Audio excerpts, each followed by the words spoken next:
Get your popcorn ready tonight, ladies and gentlemen. Themselves in a hole, 21-14. And don't forget, DeKalb County gets the ball to start the second half. That starts to become a factor as we tick down here with 6:56 to go. Oh, and we've had some connection issues. See if we can get it back. Or if we have to restart. Oh, here we go. We're coming back. Apologies for the connection issues. You're going to find us eventually as Macon County gets this one and rumbles forward. Every time they get tackled, Jeremy, you think it may be a fumble recovery. Ty Young on the return there with how often it's been fumbled tonight. Again, apologies, these connection issues, they're about to get buffered out. We haven't had some of this in a while. Yeah, you know, Coach Shoulders there, he has got to be worried to death about keeping the ball safe, not turning the ball over. So we have the great router here tonight. If we go down for just a second, don't worry, just stick with the stream. It'll come back, so I don't want anybody to panic. It will get back rolling here momentarily. As the snap is taken, handoff goes to Zach Borders, and he'll be taken down. DeKalb County's done a better job against the run here recently. Still a gain of 500 Buchanan on the tackle. And we talked about it in the pregame, but DeKalb has done a pretty good job with their lane discipline.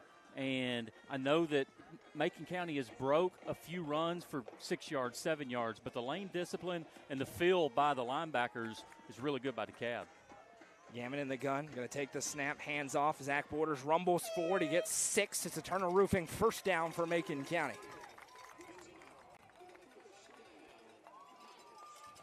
And we're going to get this connection back up here any minute now. We better.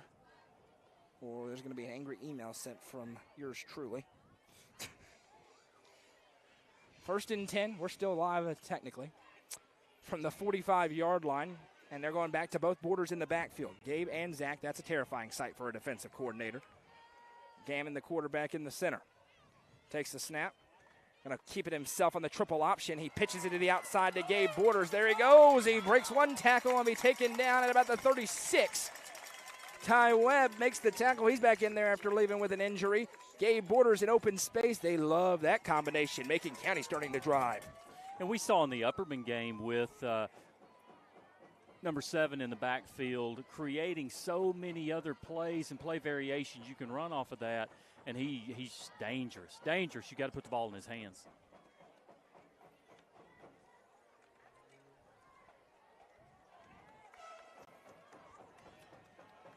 One receiver out to the left side here for Luke Gammon. Same formation we've been seeing. Handoff around the left side goes to Zach Borders. Looking to bounce it, and what a great tackle made in the open field. John Hendricks makes the play. Loss of a yard or two. First negative running play of the evening for Macon County. Just really good job by the defensive end on the right side there to string out that play and allow Hendricks a little time to get in there, fill in, and make a great tackle. I'm going to be honest, ladies and gentlemen. I don't know how we're still on air with the connection speed that we've got, but we're going to keep talking because Madison says it's good. 2nd down and 11 here. She's pulling some magic out here. Those are low numbers. Those are in the gym in Canyon County numbers right there. Motion man goes across the line. Snap taken. Going to hand off to Borders. Now he pitches it to Zach, and it's on the ground again. He falls on it. Macon County don't fumble the football challenge here as it's 3rd down and 10. Yeah, and listen, I like the play. I like the play design, but the execution there was tough and almost the 4th turnover for Macon County. Thankfully, our numbers are coming back up to a reasonable spot. Let's get the hamster. Let's get him back on the wheel. We're feed him. 3,600. That's a lot better. We wanted about 7,000, but there we go. We're moving up. It was at 900 for a second. Wow. That was scary. But we're good. Thanks, LiveView. 2 receivers to the left. They use this thing in hurricanes and storms and all sorts of stuff. Dropping back, looking for the pump and go. One-on-one, looking for Borders. He tries to adjust but can't get there. Had to look over his shoulder. 4th and 10 in no man's land from the 36. Not a ton of benefit in punting this. You're not going to kick it from there, so it's offense on the field time on 4th and 10. And without the safety there to help, Gammon really wants to put that ball a little more on the post, a little more on the inside, and give Borders a chance to adjust to that. But it's just so hard to catch over your back shoulder. I will quote Jacob Benson. Cookville's in trouble. Down 14-6, 2 minutes remaining in the half there. They lose that game, their playoff hopes dim significantly. Two-man motion across the line of scrimmage. Gammon under center, trying to get a cheap 5. And he's going to burn the timeout. That's simple. You're trying to get them to get 5 free ones. They don't get it, so now we'll see what they come out with. 3:36 to go. Jeremy, you're seeing this. These are two desperate football teams tonight. You lose, the path for Macon to make the playoffs more reasonable than for DeKalb because of what DeKalb still has in front, closing their season with Sparta and Upperman in back-to-back weeks. For Macon County, though, a loss tonight puts them at 3 losses. They would be forced to win out and get help in order to win. Really, though, this region kind of comes down to when you get into the tiebreakers, who hasn't played Upperman and who has to still play Upperman. One of these teams still does. Yeah, it's huge. And you know, we've talked about this, but this region to me feels like SEC football. You know, you can't if you don't bring it every Friday night, anybody can beat you, okay? You know, you've got Upperman up here, and until they're knocked off the pedestal, they're it. Oh, yeah. You can argue with the wall about that one. Hey, it is what it is. You have to prove they're not by beating them on the field. They're now 28 of 28 on touchdowns, by the way. They have scored a touchdown. Their starters have scored a touchdown on every drive since Ethan Polk and Ronsden Chaffin had the botched exchange on their first play from scrimmage. 28 straight drives. Their first play from scrimmage in the Macon County game. Ever since then, they've scored on every drive. Snap. Rolling out, 4th and 10. Gammon fires deep, incomplete. Turnover on downs, and now what a situation this has become. 3.5 minutes to go. DeKalb with no timeouts, trying to go 2 for 1. For Macon County, they got to bow up on defense here because it's possible if DeKalb goes 2 for 1, the next time they touch the ball, it'd be 35-14. Yeah, and we talked about this. You get down 2 scores in this type of game, it's just hard to battle back from that. Macon finds themselves a little bit where they were last week with the fact that, hey, they're the favorite, but the other team just came to play, and you're just facing a lot more adversity than you expected. We'll talk about it during a Happy Heller halftime show. We'll be joined by Hallie, of course. Go around the state, look at the scoreboard. Some big games. As the snaps take, a handout goes to Ketchum around the right side. And Cecil Ketchum for the first time gets rolling to the 40, 45, 50. And a lot of promise for this sophomore. Gabe Borders has scored some out, but not before Sonia Brown with American Way Real Estate. First down. There goes DeKalb into Macon territory. One thing I've been really impressed with tonight is DeKalb County's offensive line. They have really given Parker time to throw, and they have filled their lanes and allowed the running backs to run the play that they've called. Trips to the left for DeKalb County. 1st and 10 from the 49. Parker in the backfield with Ketchum on his left. Snap taken. Handoff to Ketchum. Ketchum up the middle. And now they'll push him forward. A physical finish to the run. That's good old-fashioned tackle football. On a gain of 4, Isaac McClard in there on the stop. And again, this defensive stand right here for Macon County, we're gonna look at this, and this could be the determining part of this game. 29 of 29 for Upperman. Ethan Polk, 45-yard touchdown rush. They lead 36-0 over Smith County with still 5 minutes to go in the first half. Trips to the left. Snap taken. Play fake. Parker hitting the backfield, breaks one tackle, and now lowers the boom. What a finish to the run for Parker. Should have been a loss of a yard, but Macon County rallies, and it's going to be 3rd down and short. 2:27 to go. And counting. I still can't get over how impressive the stat about Upperman is. It's just, I mean, I'm not even that good in Madden. You know, on rookie. I am. Oh, you are? I'm absolutely that good in Madden. Oh, come on. Ask my wife. Okay. My wife's saying yes. Correct. Absolutely. 2 to the left, 1 to the right, and college football 25. I'll tell you a story about that. 3rd down and short. Here comes the pressure. Parker throws it. Receivers wide open, and he makes the catch. Calm senior leadership as the cavalry arrives to take down Jarrett Hamilton at 6'3", but it's a Sonia Brown with American Way Real Estate 1st down as DeKalb County moves it inside the 30. Quick story, I played Justin and Madden once, and he was talking a lot of smack, and then at halftime he said, "You're the best user I've ever played." So there you go. I'm going to toot my own horn about that one. Okay. I can't do what these young kids are doing out here, but I can do that. Hey, I understand. Hey, great play call there by Coach Trapp. Expecting the blitz, 5-yard out. Trey, I faced Trey once at a Trey Chase Hope's says, house. "You're the truth." He was really talking. He's Three to the him. left. No, it's him. Snap taken, play fake. Parker looking on the pump and go. Pressure arrives. He rolls out to his right. Now he's just going to throw it away. And again, you think about Jordan Parker, Jeremy. 2 years ago as a sophomore, he gets in sporadically. Last year as a junior, gets in sporadically. Did well in those games. This year, he's had the keys to the car, and I think you've seen a couple of plays where the senior has really showed off his experience. That time throwing it away on the screen pass under pressure. It is, and you don't want to make a mistake there. And again, we talk about rule changes. Another really good rule change from a season or two ago is allowing the quarterback to throw the ball away as long as he's outside the pocket and the ball goes past the line of scrimmage. 2nd down and 10 here, 1:13 to go. No timeouts left for DeKalb, 2 left for Macon County. Snap taken for Parker. He's dropping back, looking right, looking left. Being pressured. We've got a flag down, jump ball. He caught it, but he's out of bounds. And that's from the head linesman. It looks like maybe defensive holding. Maybe against the defense. We'll wait and from see where here. it was thrown. Yeah, it didn't come in from the typical holding spot on offense. Doesn't mean it's not. Well, we'll see.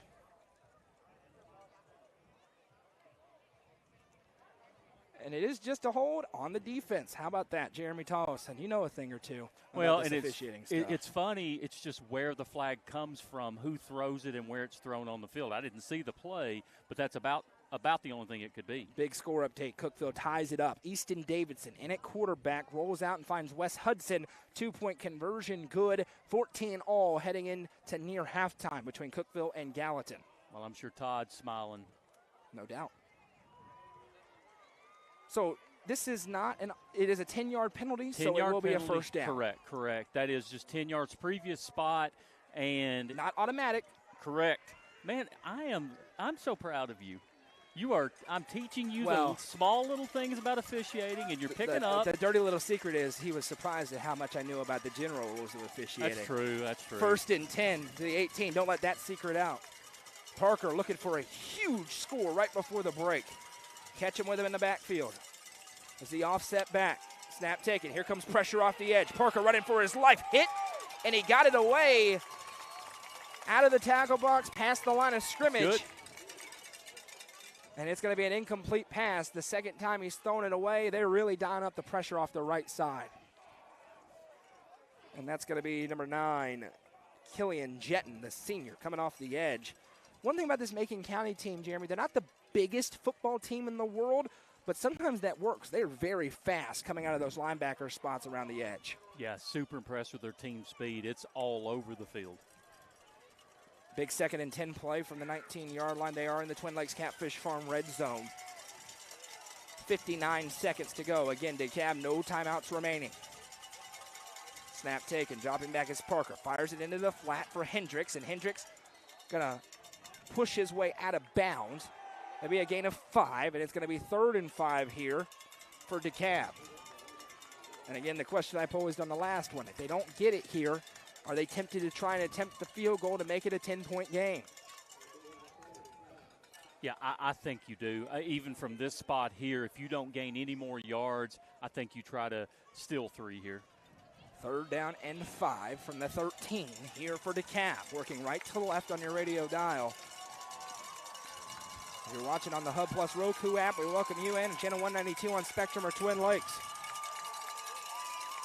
Parker takes a shotgun snap, rolling out to his left, pressured from behind, still looking up. Now he's trying to run. He's hit from behind, gets forward. He's going to be short, and Steve Trapp's already sending out the kicking unit, and they just flew out onto the field in the fire drill. they've got plenty of time here. 36 seconds to go. They can slow it down. Quite frankly, they don't want to give it back in time.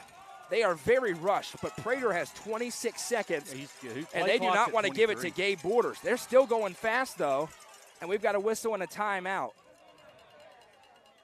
I'm not sure what the whistle was for. It's going to be a legal substitution. Are they going to drop a flag? 12-minute formation. So it is. Ryan Lyons jogs off the field. Is this a 10-second runoff situation? Do we have that in high school? There is none of that in high school. That would take forever. That'd take about 5 minutes to get 10 seconds off the clock will start at the ready for play. And if I'm DeKalb County, if I'm Macon, I might take a timeout here, okay? But if DeKalb County, I'm going to let it run. I'm snapping it with 3 or 4 seconds, and I'm kicking the football. 33-yard attempt. Remember, Macon County has blocked 3 kicks this year. They blocked a punt tonight, and they've got Zach Borders lurking wide off on the edge, trying to time it up. They'll snap it with 14 seconds. Prater's kick's got plenty of leg, and it is good. 8.6 seconds to go. Adrian Prater nails it from 33 yards out, and that is a big score for DeKalb as they put themselves in position to potentially go into the break with a 2-score lead. I don't think Macon County felt like they would be in this position. I feel like they think their offense could move the football, which they have, but these turnovers are just looming large and have allowed DeKalb County to have a 10-point lead. Macon County, second week in a row, things not going their way. Halftime, they've got to have a gut check. It is, do we lay down and our season maybe slip through our fingers, or is it gut check time and we come out here and we show what everybody expected Macon County to either be the second seed or potentially beating Upperman, and they're struggling. And how about the answer from DeKalb County? Absolutely. After losing the way they did last week with the rain and everything that came along with it, the potential to kind of fold there after your first loss of the season, and we got a long way to go. This one is far from over. But regardless, a big answer tonight out of DeKalb and Coach Trapp's squad. Prater to kick this one, and the Borders twins flip, trying to come up further, and they will end up getting the football because of it. Zach Borders gets hit.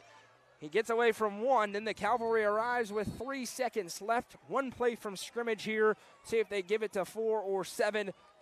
Try and crib one before heading into halftime. And again, Coach Shoulders may have that special play that he's about to run.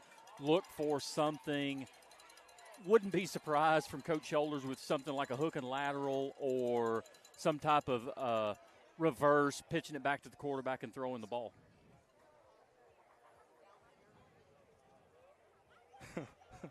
30 for 30. Bronston Chaffin. Is that an ESPN with special? A nuclear bomb strike, and I'm quoting Colin Castleberry to Theo Brown. It's 43-0 at the first half there. Snap taken. Underneath reverse goes to Gabe Borders. Borders, there he goes. Gabe Borders to the 50. Still on his feet to the 45. Borders, and now here you go. Here comes the rope-a-dope razzle-dazzle. Dances, and now will be put down. The only player maybe in the state that gets that reaction when he's 45 yards away from the end zone, but Jordan Parker gets him down. Doesn't play a ton on defense, but he does make the play there and brings us to the end of a very strong first half for the visitors. Still anybody's ball game, though. When we come back, we'll have the Happy Hiller halftime show. Hear a word from all of our awesome sponsors. We'll talk about the first half, preview the second half, and, of course, take you around the state and look at the scoreboard. At the break in Lafayette, it's DeKalb County 24, Macon County 14. This is the high school football game of the week on the Watson Chevy UCR Media Network. Sonia Brown is a full-service realtor and is licensed across the state of Tennessee, listing and selling residential and multifamily, land and farms, commercial and industrial properties. Sonia handles the sale from start to closing and beyond. Let her put her 30-plus years of experience to work for you. Sonia Brown with American Way Real Estate has been supporting student-athletes in the Upper Cumberland since 1990. You can reach Sonia Brown at 931-979-7145. Sonia Brown, realtor with American Way Real Estate, is proud to support this broadcast on the UCR Media Network.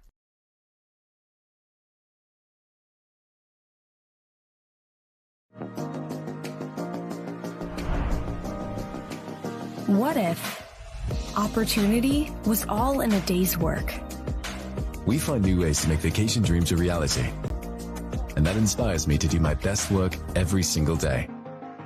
What if you can make a real impact in people's lives with a team that cares?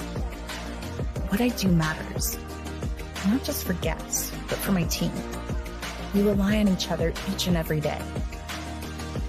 What if your work inspired fun and moved people? We put the world on vacation. Our job is to make people happy. Inspiring travelers around the world to live their best lives never stops being fulfilling. At Travel and Leisure, what if can be what is. Stop wondering. Join the travel movement and start a career where memories start with you.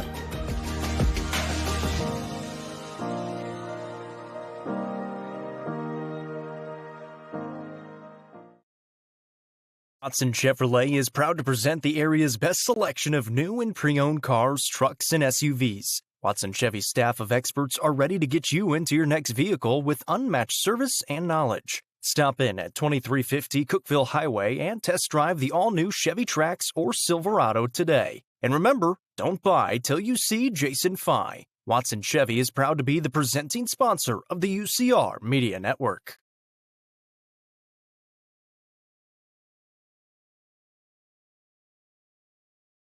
The Quality Family, a local company supporting and caring for our local communities. The Quality Family offers services to get you back to the game. From bracing to oxygen and everything in between, we can meet your medical equipment needs with Buckeye Home Medical Equipment. If you have an in-home need for strength and conditioning, for example after a surgery or injury, Quality Home Health is available to provide individualized care while you are on the mend. For those with end-of-life diseases, Quality Hospice is available to provide nurturing care during those difficult times. Choose the Quality family of services for care within your community. Visit thequalityfamily.com to navigate all we have to offer you.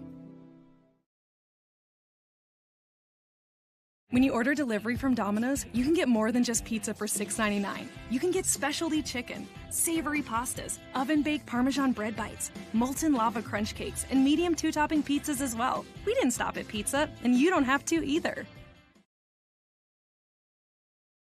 Nelson Trophy and Screen Printing is proud to support student athletes and athletic departments throughout the Upper Cumberland. They're also proud to sponsor the Nelson Trophy and Screen Printing Player of the Game on this broadcast. From trophies to t-shirts, they can do it all. Stop by and see them at 120 Circle Drive in Allgood or give them a call at 931-537-9559. Nelson Trophy and Screen Printing is proud to sponsor this broadcast on the UCR Media Network. The Crouch team with Highlands Elite Real Estate proudly presents this home on Meadow Road in Cookeville. With 4 bedrooms and 2 bathrooms, this beautiful brick ranch could be your forever home. Call 931-979-1191 for more information and to schedule a showing, or visit ChadandAmyCrouch.com. The Crouch team with Highlands Elite Real Estate is a proud sponsor of this broadcast on the UCR Media Network.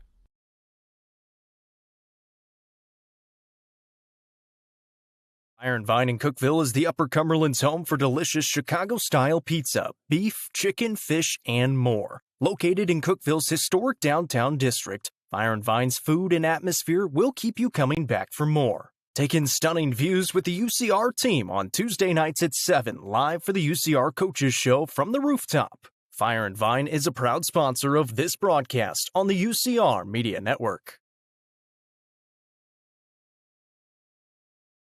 Sports and Outdoors in Jamestown is the Upper Cumberland's best sporting goods store. From cleats to camping supplies and everything in between, this family-owned store has it all. Hall Sports and Outdoors is proud to support our community, including student athletes throughout the Upper Cumberland. Stop in at 207 South Main Street or visit their website at hall42.com. Hall Sports and Outdoors is a proud sponsor of this broadcast on the UCR Media Network.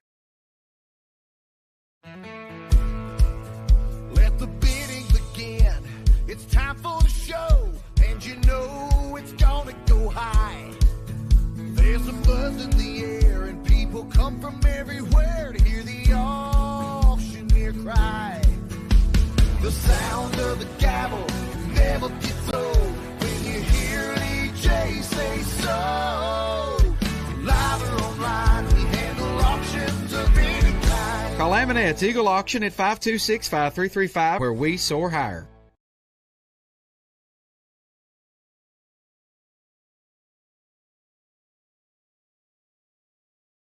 Live Oak Insurance and Financial is home to your trusted local insurance professionals. Their experts are here to provide guidance and options to fit your home, life, health, and business insurance needs. And with the Medicare enrollment period coming soon, they're here to answer your questions. Call 931-367-5483 to set up an appointment today. Live Oak Insurance and Financial is proud to sponsor student athletes in the Upper Cumberland and this broadcast on the UCR Media Network. I work with Warren County Nursery here in McMinnville, Tennessee. I'm very passionate about the hay because that's how I take care of my cows. So I farm here with my dad. We raise primarily corn, soybeans, and wheat. By having that in my background and knowing what the customer expects, I know how to cater to the customer. We're here to provide solutions for our customers. Going through some of those challenging experiences help you understand maybe the position they're coming from. Welcome back. It's time for the Happy Hiller halftime show. Visit happyhiller.com to see how our friends at Hiller can help solve your plumbing, heating, cooling, and electrical problems today. happyhiller.com. The Macon County Band is rocking. Again, we can't play them because the Facebook algorithm will mute us since they play copyrighted music. So if we don't talk, we will get taken off. The stream will straight up get taken down. So regardless, very interesting first half here. We'll talk more about that. But first, let's take a look around the state. Jeremy Tollison, games in progress, and then maybe talk about a couple of the finals from yesterday. We'll go East Tennessee, and obviously our prayers with everybody out in East Tennessee and Western Carolina, Virginia, everybody affected. Just our prayers out there. And it's good that you can get a little normalcy by having some of the local high schools in those areas be able to play on Friday night and get their games in. As much devastation as they've been through, getting a little bit of normalcy is something good for the communities. Absolutely. And we'll go with the score. And I'll tell you, the service up here is tough. So I had it just a second ago. Here we go.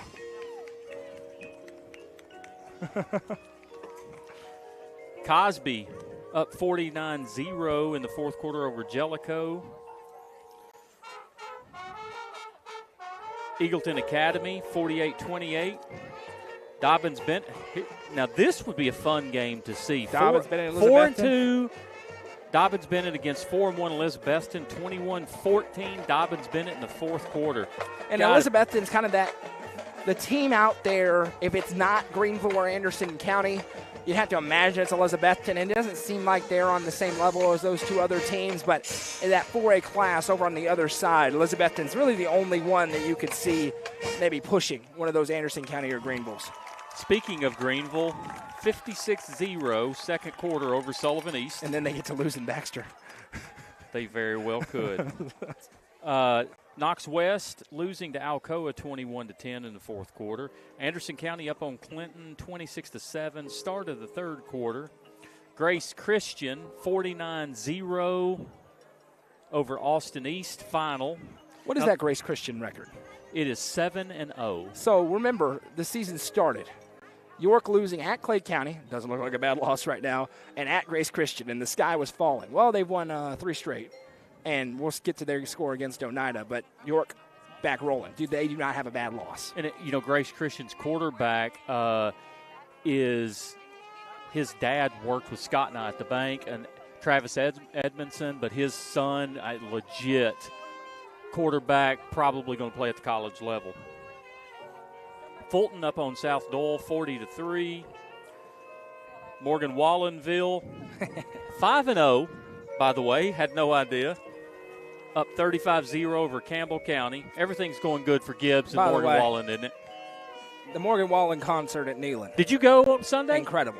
Yes. Mans and I went, and it was. What about Peyton Manning in full uniform? So I figured it was going to be Peyton Manning. So that didn't surprise me. The full uniform. Love it. Yeah, I went crazy. That was fun. And then Darius Rucker came out at the end and sang what was the best rendition of Wagon Wheel that's ever been sang in the history of the world. And people hate the Darius Rucker version just because they want to be cool, I guess. That live version with him and Morgan Wallen. He can play. Darius Rucker can play. Was perfect. Powell, 5-1 Powell over Carnes, 35-0. I'm not going to make fun of Brandon this week, even though that's his alma mater. Seymour, 17-10 over South Green. I heard they're running his game plan this week. Polk County over Wartburg, 17-0. York, 14-0. Started third quarter over Oneida. Bobby Rollins up there refereeing that. I hope he doesn't Randy mess Wallace anything. is there as well. Randy tonight. Wallace, absolutely. That's a good crew. I'll be honest with you, the crew, they may not get one single play right, and they will because they're a good crew. But I'll tell you, the guys, Rick Milton riding up there with them, I'm telling you, the guys in that crew, you could not have more fun on the field than with those guys. Probably won't get a play right. Blackman up on Pure Academy, surprise, 35-0. Knox Webb, 20-0 over Brainerd. Are we done with Pure Academy after this year? Or is the experiment over? I don't know what's going on there. God bless them. Apparently first class, I will say. No, Left yeah. the Cookeville Visitor locker Absolutely. room pristine, but we're going to 6A schools every week with 25 kids. That's not a great combination. Megs, 4-1 over 4-1 McMinn Central, 25-7 at the half. Oak Ridge knocked Central 21-7 Oak Ridge in the third quarter. Hickston over Sequoia 54-7.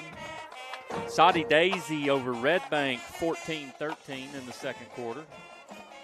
Bledsoe, this is a big game. This is a good game. Bledsoe County 14-6 over Whitwell. 6-0 at the half. Wow. Grundy County up on Community 42-0. I got nice and comfortable over here. Hey, Noah, how are you? Yeah, that surgically repaired knee really loves it up here. It have to be extended the whole time. East That's Hamilton. 3 times surgically repaired knee. East Hamilton up on Ottawa 28-7. Ottawa, second favorite name. Behind only Chucky Doak. Chucky Doak. Forest up on Gordonsville 13-7. What'd you pick? So you realize I'm 2 games clear of Justin. No. Bad week last year. Surprise. Justin's terrible. Well, he won last year barely, and so we're on a mission this year. I've been up on him since week 2, and it was split. 2 picked Forest, 2 picked Gordonsville. I picked Forest. Justin picked Gordonsville. So I very much want our Upper Cumberland teams to win, but I very much want to be right. So we'll see what ends up happening there. I can't lose, but I could. Last updated score, and you may have more of an update than this, but 13-6 thrown over Livingston in the second quarter. That is interesting. Kind of really close scoring. And listen, Matt Hauser is a great football coach. We keep saying you can't, and I said this several times this week, you can't keep saying don't sleep on Livingston and then act like Livingston can't win a game like they have tonight. Sure. And we've been saying don't sleep on Livingston, so they're keeping it interesting there, certainly. Our score, 24-14 DeKalb over Macon at the half. Sequatchie County 43-6 over Fayetteville at the half. Sequatchie County back rolling. Took them a few years. When you lose somebody the caliber of Adam Kane, you're going to fall off the face of the earth, but they're back in and playing good football. 6-0 Green Hill versus 0-6 Warren County. Can I guess? Not even going to tell you Can I the guess? score. I will. You guess Warren County score. 0. Correct. Green Hill. How much time is left? What it just says second quarter. I have 42-0. 31-0. Okay. Could be early in the second quarter. Early. I truly believe, for the sake of the program, Warren County needs to jump out of their region this year in the new classification. They need to do what Sparta did. Go schedule some 1A and 2A schools and just figure out how to win football games and then get back to rolling. Speaking of Pure Academy, another team that's playing that, honestly, I've got to figure out kind of what they're doing. Memphis Academy of Arts and Tennessee Sciences. Heat. Okay, that's the homeschoolers. No, those are my people. Yeah. Losing to Eagleville 21-0 at the half. Eagleville's is just a public school, Jeremy. I don't know. I understand. I was talking about Tennessee Heat. Oh, well, they're a homeschool team. I didn't know they played football. They do. They're pretty good at basketball. And they, in the past, have done a hybrid. They play some 7-on-7 games, and then they play some 11-on-11 games. Now, when I refereed basketball, you would run into Tennessee Heat every now and then, and I'm telling you, sometimes they could flat play. They made the finals of the shootout in Sparta on the boys' side a couple of years ago and beat White County in the semifinals. And I told everybody beforehand, in basketball especially, while you're in class, they're practicing. And they were a really good basketball team. I know that because I was on a homeschool team for a time before I went back into public school growing up. So, and we would go into public schools and beat them up, and it was a great time. So I want to play Predict the Score here. You ready? Yep. And this is going to affect Upperman in a week or two, okay? Okay. So halftime score, we have 4-2 White House. Yep. Visiting 1-5 Station Camp. Station Camp is absolutely winning that football game. 24-0. Station Camp has they're 1-5. Similar to Smith County, who's faced Macon, who's faced Upperman tonight, who's faced Gordonsville. Station Camp last week lost to Pearl-Cohn by a point. That doesn't surprise me at all. Station Camp's a team that's going to make the playoffs and make noise with a 500 record. That doesn't stud me. Also, Upperman's not going to play a non-running clock game for the next couple of weeks. Eric Mitchell just texted you and said, thanks, Noah, whatever that means. Oh, you're welcome, because we talked about Tennessee Heat beating the White County Warriors. You're welcome, Oh, Coach. That's what it was. It wasn't a good night for him. Hey, sorry about that, Coach. I'm sure it was the referee, and I'm sure I refereed that game. I think you may have been refereeing that game. I may have, and I absolutely hosed Coach Mitchell, and I apologize. If I recall correctly, it wasn't overly close. No, so I don't no think chance that could have been on Coach Mitchell. That's on me. I'm glad he's watching. It's 17-0 White County over Cumberland County, so he's bouncing around. 21-6 Huntland over Wayne County. I love this job. 21-14 Decatur County Riverside over Huntington. They're going to be your new number 1 ranked team in Class 2A on Monday. McKenzie 42-0 over Perry County. McKenzie's quarterback Tate Serber just committed to UT Martin. I don't know what I'm talking about. I'm telling you, by the way. I'm about to say it out loud. I'm actually impressed with how you know little tidbits about teams that I couldn't even tell you who their mascot is. The Rebels from McKenzie? Yeah. I do take this kind of seriously. I just kind of show up. It's all right. A lot of people do. Portland over They usually just don't work for me. Portland over Henry County 13-7 late third quarter. And now, we usually do not give private school scores. You've Correct. got your saying, but I have one because I think this is a huge game. CPA? No, McCallie and Baylor are playing tonight. Okay. And Baylor up 34-6 in the third quarter. So hopefully Briggs is having a good night. Now listen, Briggs is a heck of a quarterback, but it also makes your job easier when you have SEC receivers and SEC linemen blocking for you. But Briggs has really waited his turn, and he's shining at Baylor, doing a really good job.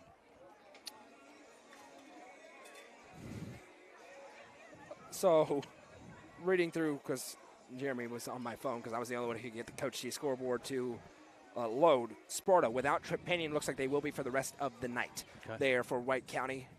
We've received some speculation on the injury. I'm not going to speculate. I would say if what we've got is true, it'll be something to watch as opposed to definite panic time there in White County. But also if it's kind of mid-grade, if it's just a nagging injury, you and I kind of talked about it off air, but you play a non-region game next week, then you have a bye. So play your cards right and just be careful with Tripp and have him ready whenever it really happens. Hallie Ledbetter down on the sideline with us. She'll be joined by the winning coach post-game. And, as we kind of all three talk about this, story of the first half has got to be the fumbles for Macon County. 3 turnovers leads to 14 points. That's your difference in the ball game right now as DeKalb County leads by 10. Pivotal opening drive coming up here. What's the feeling on the sideline, Hallie? I think the coaches are really getting into the players' heads to not get down on themselves. Those fumbles, I think it was back-to-back because they were getting down on themselves. They just weren't protecting the ball well enough, but they're keeping their composure very well. It's interesting, Jeremy. The special teams. So the kickoff fumble, they get away with it. Then you have the punt. Kind of touch it as it's rolling. Play you probably just want to run away from. 3-yard line. One play later, Ryan Lyons takes it in. And then you've got the fumble where you just rip it out of the hands of the quarterback. You're in plus side of the field, about at the 40-yard line. Those short fields have made it easier for DeKalb. They haven't sustained very many long drives, but they haven't had to because of the field position. Yeah, and again, like you mentioned, you're just giving it to DeKalb, and you're down 10, but you almost feel like 14, 17 of those points are because of you and your mistakes. Macon, listen, Kyle Shoulder's one of the best coaches, if not in the state, one of the best coaches certainly in the area, and he's got a game plan. He knows how to talk to the kids. He's going to get them motivated. I expect to see Macon County come out with just a little bit more fire. And Macon County, this game is long from over. A week ago, Macon County came out in the second half, and really changed the tenor of the game. They were just down too much, and they had to chase points throughout. Couldn't get it back under 16, but they drove the ball better, forced a couple of stops on defense. They'll need more of that here. Been really impressed with the duo tonight of Jordan Parker. Cecil Ketchum had a nice run in there, but Jordan Parker and Ryan Lyons continues to show his elevation. He's already here, but in a year and 2 years from now, you're looking at potentially one of the top dogs in Region 4 4A.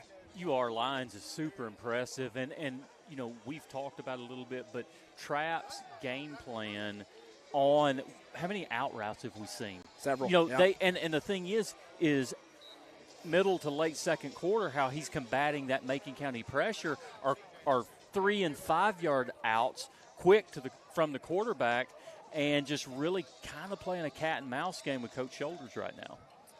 John Hendricks has also had a really good first half. Absolutely. Receiving on the other side. A lot of attention being paid to the Lions. Opened up some receiving lanes for him. Scored a touchdown. Had a big play on a 1st and long earlier to make it 2nd and more manageable, as we're about a minute away from second half action. We'll remind you, join us later on tonight for the Friday Night End Zone Show. Jacob Benson, Justin Matheny will break down all of tonight's action. I will be on there via call-in, as of course I am. Good luck with that cell service. Well, you see, I'm going to tell them to wait about 30 minutes. I got to get to Jackson County. Once we're to Jackson County, we're okay. I may call in the back half of the show, but they'll break down all the action, and then I'll have to put out the fires after when I figure out what they've said. Goose didn't want to hit the curves in Jackson County. He made me drive to Carthage. Goose is – really? Yes. That was actually a good decision, because 10th Street in Cookeville was a nightmare to get down. I was already late, and it made me way later waiting to get through that. As we're getting a Wendy's, though, so yay for that. Also, join us Tuesday night for the Tuesday Night Football Show. Jacob and myself will talk about this game, all the other games tonight. Preview a relatively light Week 8 slate, as bye weeks are here. Fall break coming for a lot of these schools, Macon County included. Coach Shoulders talked about that earlier. Crowd still here, though, for Macon, despite the fact that they may have some vacations lined up. I wonder what that's like. I am going to Arkansas tomorrow, though. You going to the game tomorrow? Absolutely. Good for you. Good for you. I've got a wedding I have to go to I've tomorrow stumbled night. into potentially going to every road game and Good none of for the you. home games. Good for you. Because it's cheaper to go to all the road games than one of the home games this year. Sitting in the visitor section. Hey, go Vols. And I'm going to talk about this real quick. 931 Sports Cards Please, and Collectibles. yes, absolutely. Okay? And not a plug for us and what we do at the shop, but here's the plug. But also that. There is a box at the shop. Go put your name in it. Next Wednesday, we're drawing for 2 free Lower Bowl Tennessee, Florida tickets. Pretty good.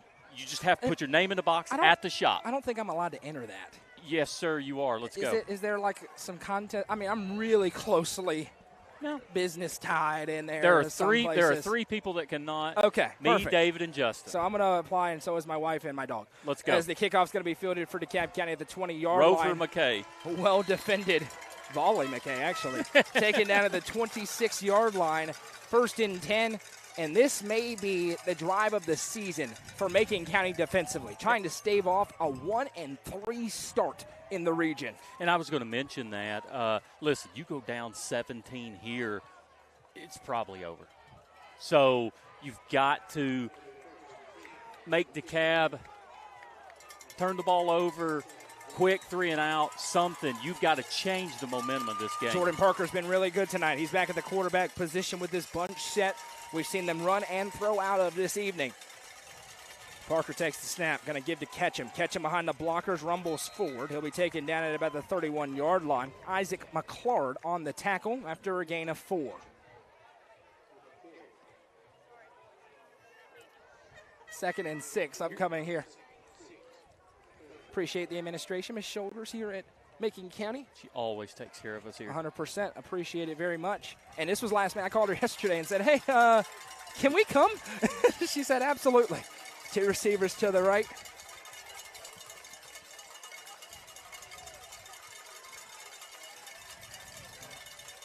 In the gun, Parker. Spread set, takes a snap, dropping back, being pressured, hit as he throws, and it's incomplete. Off the outstretched hands of the receiver, looking for Ty Webb, and now this place is about to get rowdy. Second or third down and 6, 53 seconds into the third quarter. And you sit here and think this one play, your season's on the line. I know we've still got almost 2 full quarters of football, but it's do or die time. And Webb is still limping a little bit from being injured earlier in the game. He's gutting it out, trying to stay in there, but he'll come out for this play. Hendricks out to the right. 2 receivers to the left, John Pulley and Ryan Lyons, who's one-on-one with Zach Borders, Gabe Borders, safetying over the top. A lot of attention being paid to number 1. Dropping back Parker, looking downfield. Now he's going to tuck it. Darting out to the right side. It's a foot race to the corner. He's got it now. Tiptoes upfield. There goes Jordan Parker out of bounds. The agility of the senior quarterback moves the chains on Asanya Brown with American Way Real Estate first down. No, just athletic play by Parker there. One thing I would like for Hendricks to do in that situation is he's watching him run in the backfield. Let's go find an empty hole to maybe give him a shot. But once he realized that he did not have anyone open, just a super play by Parker. And now 1st and 10 for DeKalb. The energy sucked out of the building. It was real loud in the first quarter. It's calmed down a good bit here as I see a gentleman with a beard painted blue. That is passion. 2 receivers to the left, 1 to the right. Snap taken by Parker. Going to head to catch him. And he runs into the teeth of the Macon front, who puts him down. No gain on the play. Hunter Jones, the sophomore, makes the tackle. No gain on the play. And that's 2 first down plays in a row that Macon has had just a really good tackle in the A or B gap, and all of a sudden they just cannot sustain and just cannot keep DeKalb County from making big plays on 2nd or 3rd down. 2nd and 10 here for DeKalb. And come back in tight. 2 to the left, 1 to the right. Lots of bodies in the box here. Parker takes a snap, dropping back to pass, looking left, being pressured again, forced out to his right. Parker going to just chuck it. And we've got a flag, and this is going to be for a late hit as Parker was darting out of bounds. And this is going to be 15 free ones for DeKalb County. Yeah, Macon County fans are not going to be happy because they think it's intentional grounding, which it's not. And the penalty is going to go against Macon County. Parker was running out, and we've seen him kind of wisely throw it away a few times.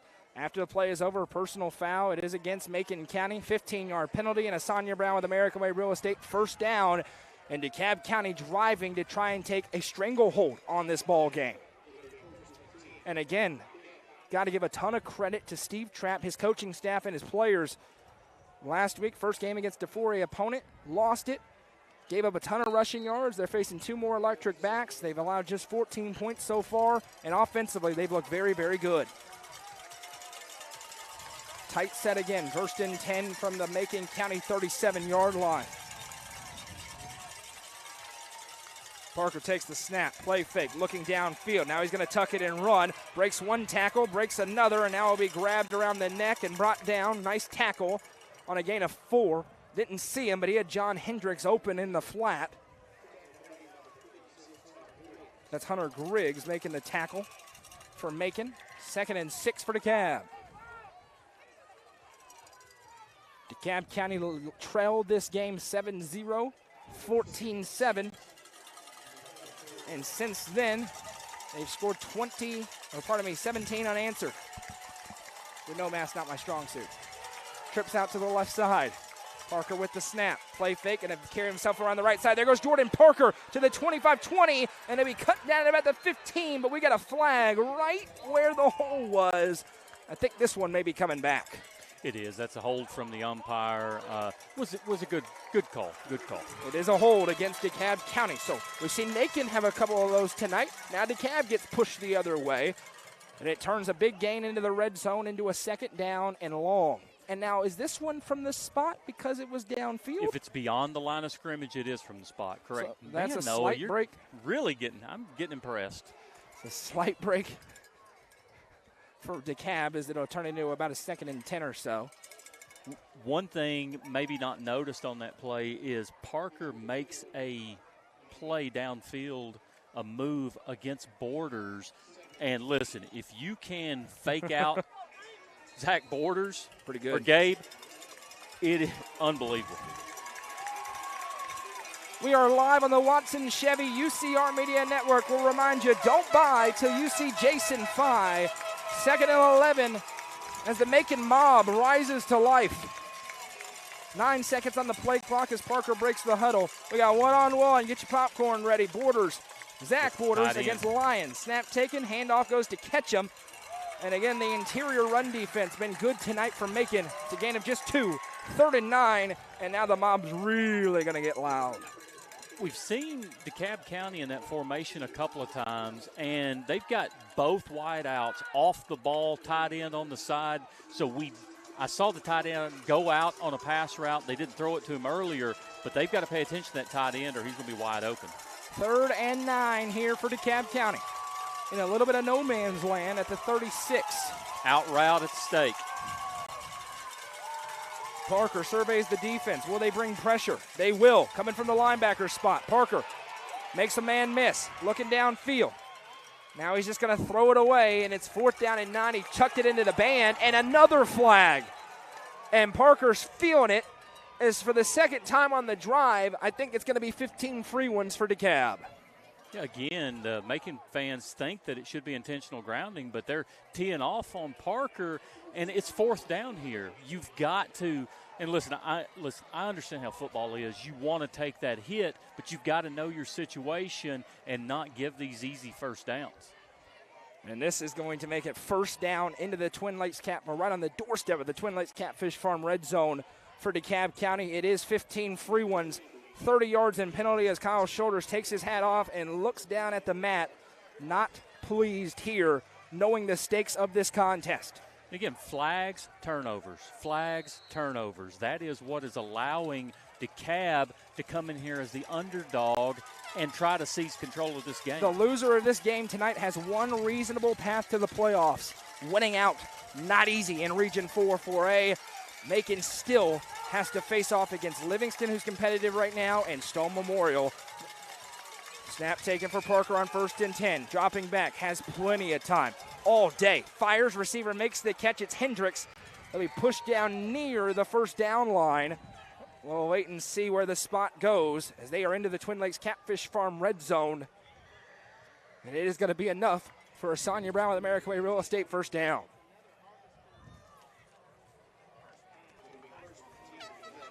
Pushing him out there was Matthew Wheely, the junior. 1st and goal from the 10. 7:48 to go. Another thing, DeKalb turning clock on the opening drive of the half. Already 4 minutes, 12 seconds into the drive. Cookeville takes the lead. 49-yard rushing touchdown by Blako, and 8:15 to go in the 3rd. The Cavs lead 21-14. Big answer there. 3 unanswered scores. Snap taken, dropping back Parker. Fires into the flat. Receiver Hendricks makes the catch. And Braylon Flowers deposits him out of bounds. Got about half of what they needed to the 5.5-yard line where it'll be 2nd and goal. And again, we see DeKalb County attack the boundaries on out routes, and that's just something out of the backfield. But they like what they've seen on film by attacking the boundaries. 2nd and goal. They mark them at the 6. One receiver each way. 7:18 and counting the play in the 3rd. DeKalb looking to take a stranglehold. Snap taken. Parker going to keep it himself. Bounces and now will be hit. Stood up and put down. Nice job there defensively for Macon County. Loss of a yard. It's 3rd down and goal. Isaac McClard meets him in the hole. We saw that quarterback designed run on the 2-point conversion. The second time we've seen that. The hole was there, but it closed pretty quickly. 6:40 and going. This is going to take half the quarter, at least. Parker going to send 3 receivers to the right. Hendricks, Pulley, and Lyons. See if this is a rollout potentially. It's not. It's a keeper around the left side, and Macon County says not today. taking down Parker. First one to a Matthew Wheely, and here comes Adrian Prater, and that's a huge red zone stop for Macon, who now will sell out to try and block the field goal. Prater made one from 33 earlier. He has this one from 25 yards out.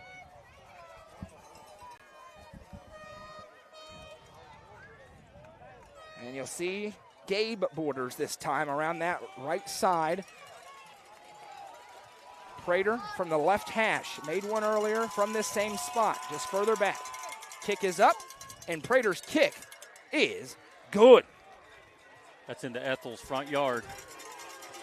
A 6-minute and 17-second drive ends with 3, but the door remains open for Macon County. Big drive for the Tigers when we come back. It's the high school football game of the week on the Watson Chevy UCR Media Network. The Real Estate Collective Land and Farm Team represents a dedicated group of individuals possessing a wealth of expertise in land and farm sales. They possess a range of resources at their disposal, all aimed at showcasing the innate qualities of each property. Call 931-559-9500 for more information or see their current listings at letsgorico.com. The Real Estate Collective Land and Farm Team is proud to support student athletes in our area and this broadcast on the UCR Media Network. Welcome back. Midway through the third quarter, DeKalb County drives, aided by a couple of personal fouls on Macon, but is held to 3, still a 2-score game. And pressure returns to Luke Gammon and the Macon County offense, coordinated and coached by Kyle Shoulders, to get back within a score. We talked about it in the pregame, but listen, you got trust number 7. He's your guy. And Borders, I don't feel as though he's touched the ball enough, or I think we're going to see him a little bit more in the backfield, but we've got to get the ball in 7's hands. Adrian Prater, who's 2 for 2 on field goals, missed an extra point earlier, but he's gotten made up for that with a 2-point conversion in these field goals. Prater ranges up, and he's going to kick it deep. Gabe Borders ranges over and is going to field it, and he fell down on the 9-yard line. Fell down. It would have been on the 35 if he lets it go. Instead, 1st and 10, and they got to go 92 yards to get within a score. Of course, Macon County's the team that can go 92 yards, but it's just uncharacteristic mistakes by Macon County tonight. I mean, they are a well-coached team, and I don't know if it's the pressure of the ball game. I don't know. It's not the conditions. You mentioned it in the pregame. It's the most beautiful night we've had all year. It's not the conditions. And this field's great. The field's great. It's just the pressure of the game. And now for the first time, we see Gabe Borders at quarterback in the read option game. Snap taken. Borders around the outside. Looking to bounce it. He'll be caught by the shoulder pad and brought down by the ankles. Lyons was the first one to him. And then Ty Webb finishes it off.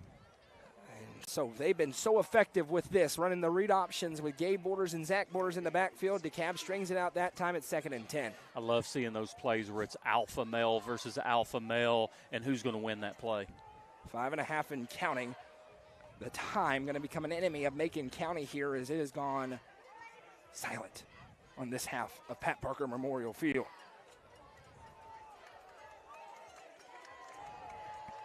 Now in the gun is going to be Luke Gammon. DeKalb trying to line up defensively. Gammon takes the snap.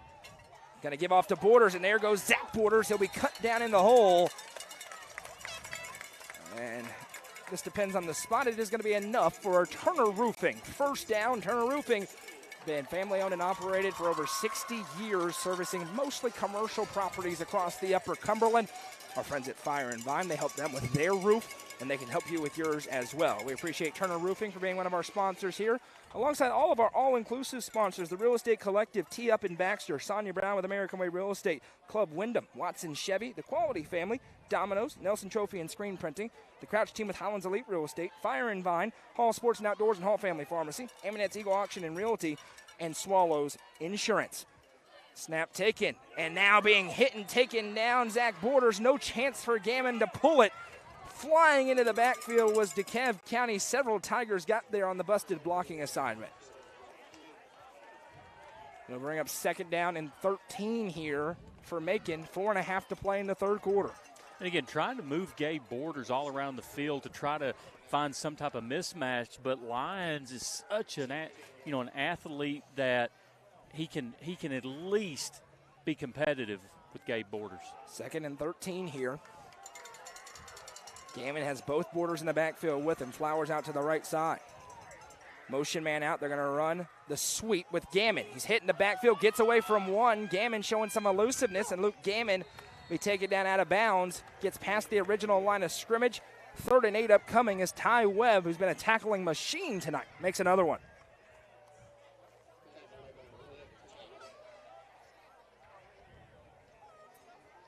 Third down and 8 with 3:45 to go.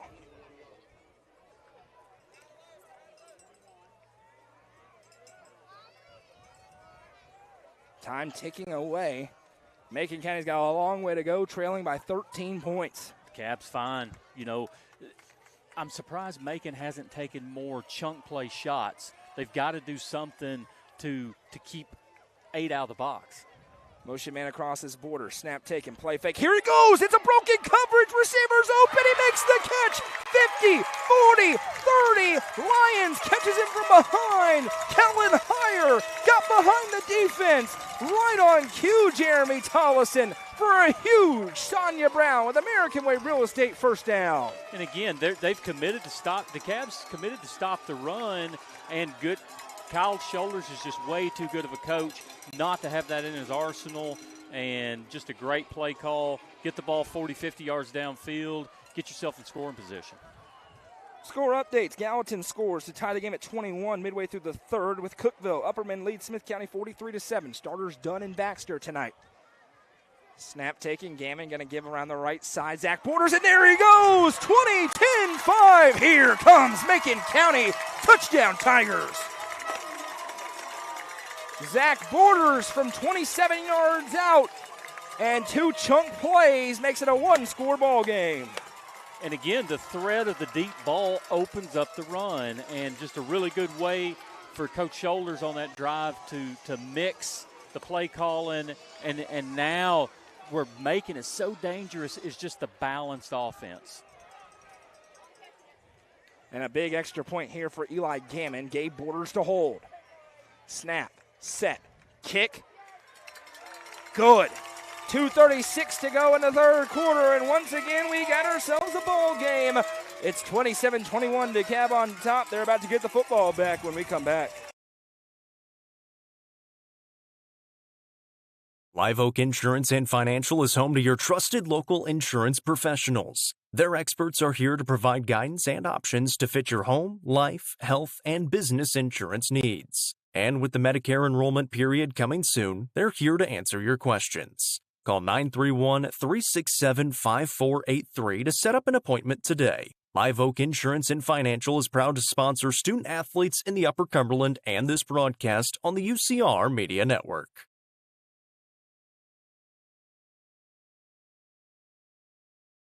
Welcome back to a 1-score game as these two Region 4 4A opponents go at it. Another close one, as we should expect. 27-21 to score. And now the best onside kicking team maybe in the state goes to work. We'll see if Gammon tries to pull something out or if they just kick it deep.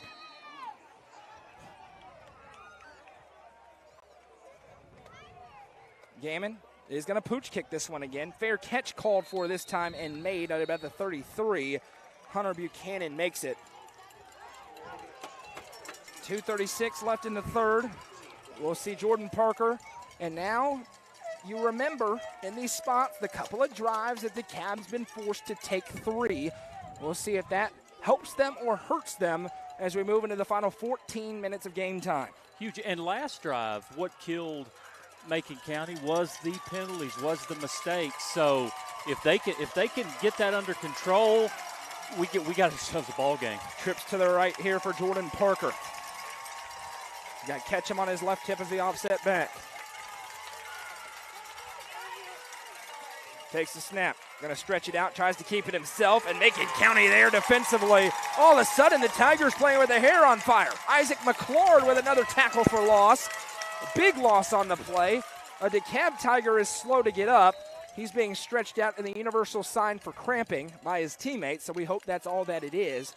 with 2:21 to go in the third quarter. We'll take a quick break while he's tended to and come right back. Don't go anywhere.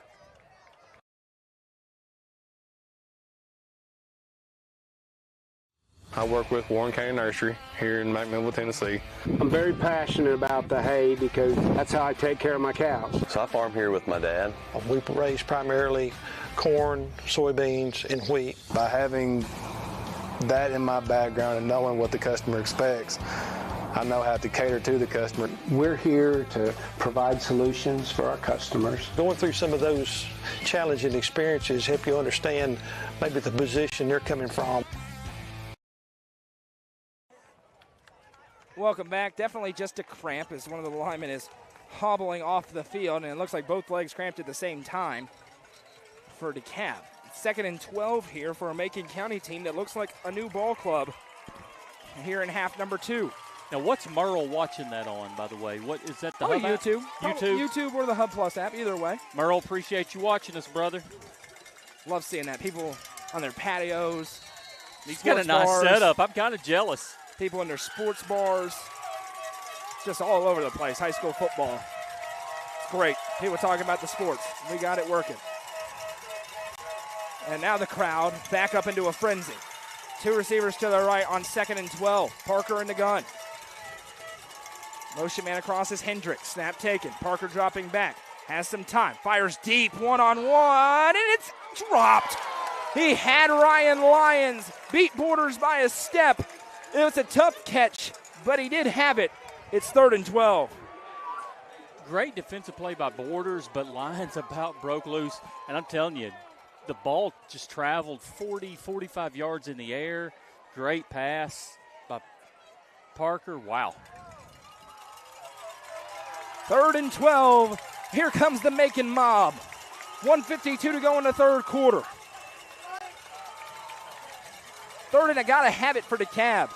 And Macon is not set up defensively. Corners get out late. They're trying to match up Zach Borders with Lyons. Snap taken, play fake, fires the screen. Lyons dropped it. He wasn't going to get the first down anyway as 3 Tigers were looking right at him. But no choice for Steve Track. They got a punt. All the momentum now on the home side of the grandstands. Again, exactly what Macon County wanted. They have come out in this second half with a little more fire, and things start going right. You got Gabe Borders back here returning a punt.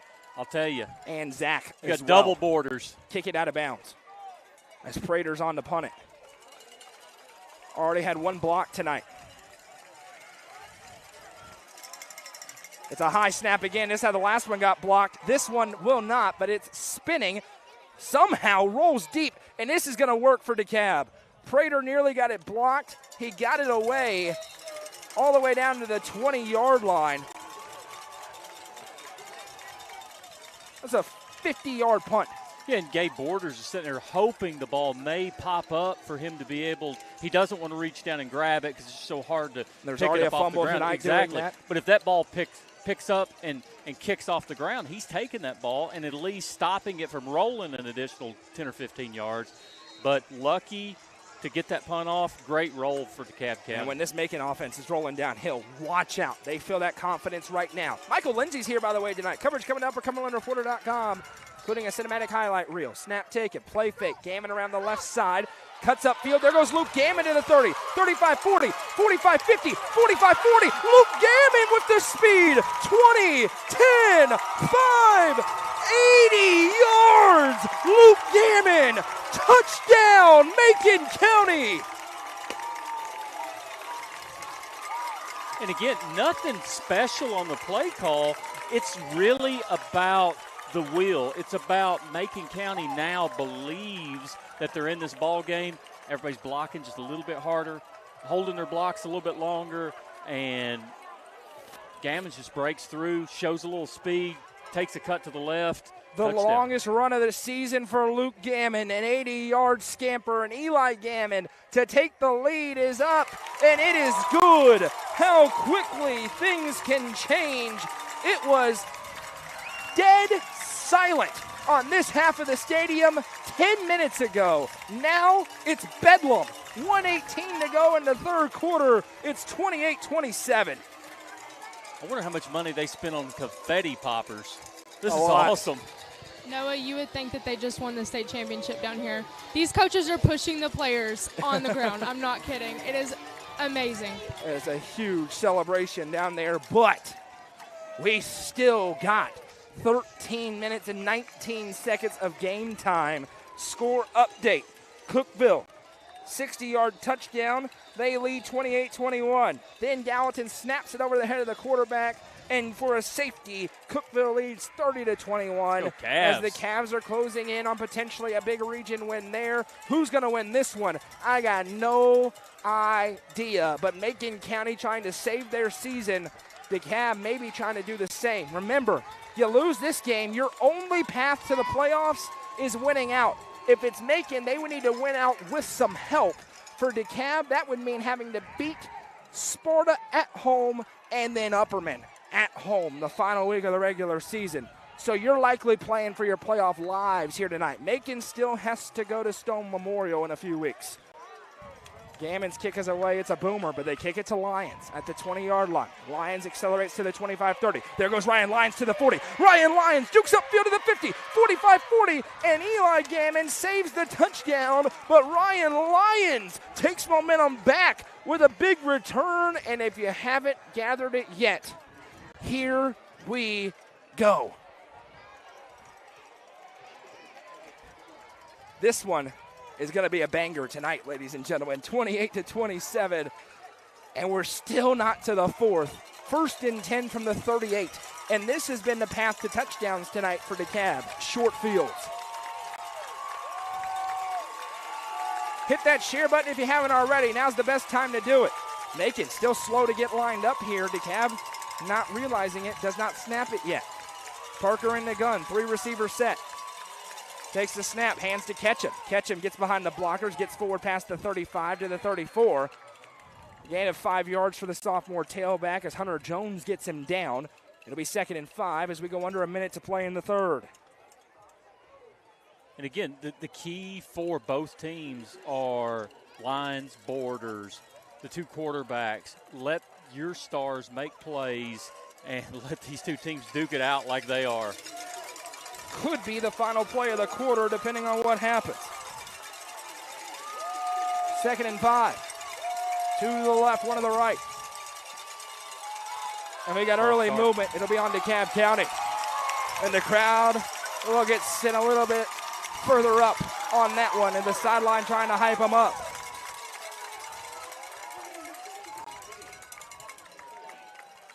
Second and 10 now after that penalty. That could be a big one. Penalties have hurt both teams tonight.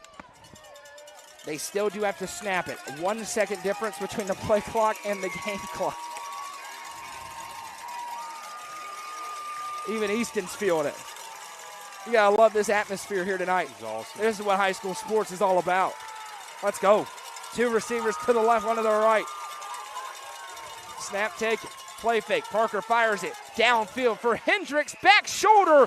His foot in? No. No, he caught it. That's sick.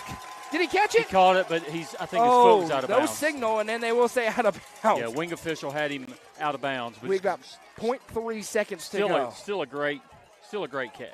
It was a great throw and a great catch, but out of bounds as they've taken a couple of shots to Hendricks tonight. Cardinal sin of officiating. Never stop the clock under a second. You just let it run out. Unless it's the fourth quarter top game and it's got to be spot on. Yes. Thank you for clarifying before the emails came in. As Parker's in the gun here, 3rd and 10. It is shaking on top of the grandstands. Snap taken. Parker. They bring pressure. Blocked up nicely. Hit as he throws. That's intentional grounding. Not out of the tackle box. It got beyond the line of scrimmage. No flag yet. Definitely no receiver in the area. And this would be gigantic. Takes you out of being able to go for it range. And we don't have a flag yet. Jeremy, to me, this is intentional grounding every day of the week and twice on Sundays. I didn't have a good look, but if they were going to call it, the white hat would have stayed where he let go of the football, so they're going to let that go. It is going to be the fourth quarter and 4th and 10 when we come back. Macon County roars back into it, but we're not done yet. At the end of 3, it's Macon County 28, DeKalb County 27. This is the high school football game of the week on the Watson Chevy UCR Media Network. Real Estate Collective is a team of experienced, licensed real estate agents serving the entire Upper Cumberland region. Whether you are looking to buy or sell, the RICO team is ready to serve you. With a focus on people over profits, you can rest assured the Real Estate Collective can help make your real estate dreams a reality. Call 931-559-9500 for more information or see their current listings at letsgorico.com. The Real Estate Collective is proud to support student athletes in our area and this broadcast on the UCR Media Network. Up is the Upper Cumberland's brand new indoor golfing experience. With 3 state-of-the-art simulators, you can work on some of the world's best courses, all in the comfort of their climate-controlled facility. You want to know how you can improve? See everything from club speed to spin rate in. We'll hear from our friends at Tee Up here in a moment. Punting unit on here for DeKalb, Adrian Prater. One's already been blocked tonight. He's had a couple of nice ones as well. Borders back deep. This one's low. Was his knee on the ground? It was. And it's going to be Macon County football on the 48. The low snap was fielded on a knee. And this place is a madhouse now. 11:56 to play in the ball game. Yeah, great job by the White Hat there, recognizing that. Knee was definitely on the ground. Great call. 1st and 10 from the 48. That is huge. If that punt went in the end zone, which it did, would have been on the 20. Instead, it's all the way on the DeKalb 48. Those 32 yards are important in this game. Last play for Macon County, touchdown. Play before that, touchdown. Play before that, 50-yard pass. The explosiveness has returned. Snap taken. Play fake. Gammon, who just ran it 80 yards, this time will not. DeKalb raking at the football to try and get it out. It's a gain of 5. Aiden Turner in there defensively. He was aided by Hunter Buchanan. 2nd and 6, or 5 here for Macon. And how the scripts flipped. We were talking just a little bit ago about Macon County, and they're in a fight for their life. DeKalb County, it's now shifted, and DeKalb County has to make some plays here. This drive right here could end the game for them. 2nd and 5 here as we go to 11:20 to play. We've got an official jogging to his spot. We're ready to go. Gammon takes snap, going to hand to Borders. Borders stutter steps. That freezes the defender. Got the first down and more, and then lowers the boom. Ryan Lyons has a hand on that football. Both teams have it. We're all good. They're fighting for the ball. Everybody can relax. It's a first down. The Turner Roofing first down as Jesse Fouch gets him. Ryan Lyons was in there, and that ball was kind of moving, and Lyons got a hand on it. Looked like both teams had simultaneous possession. The crowd wanted a foul for it, but once that ball starts to move, that's what's going to happen in there. Sure. 1st and 10 from the 31. Emotions are high.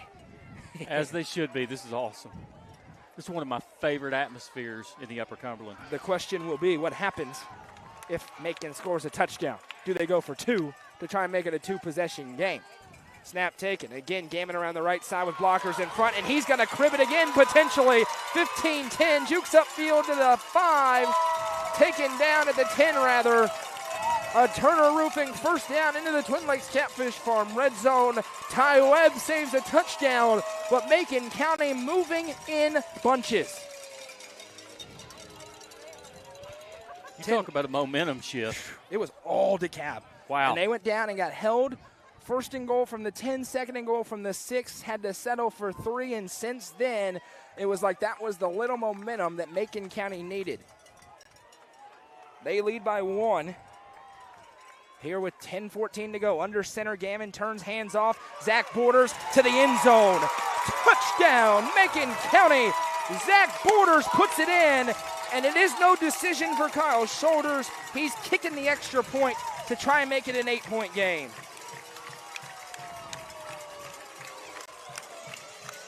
$10:09 to go. Zach Borders takes it in. It has been Zach Borders, Gabe Borders, and Luke Gammon all night long.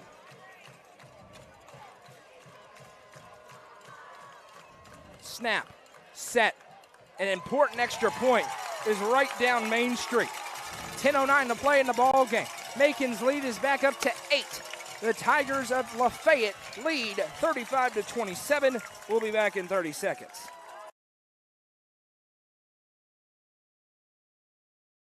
The Quality Family, a local company supporting and caring for our local communities. The Quality Family offers services to get you back to the game. From bracing to oxygen and everything in between, we can meet your medical equipment needs with Buckeye Home Medical Equipment. If you have an in-home need for strength and conditioning, for example after a surgery or injury, Quality Home Health is available to provide individualized care while you are on the mend. For those with end-of-life diseases, Quality Hospice is available to provide nurturing care during those difficult times. Choose the Quality family of services for care within your community. Visit thequalityfamily.com to navigate all we have to offer you.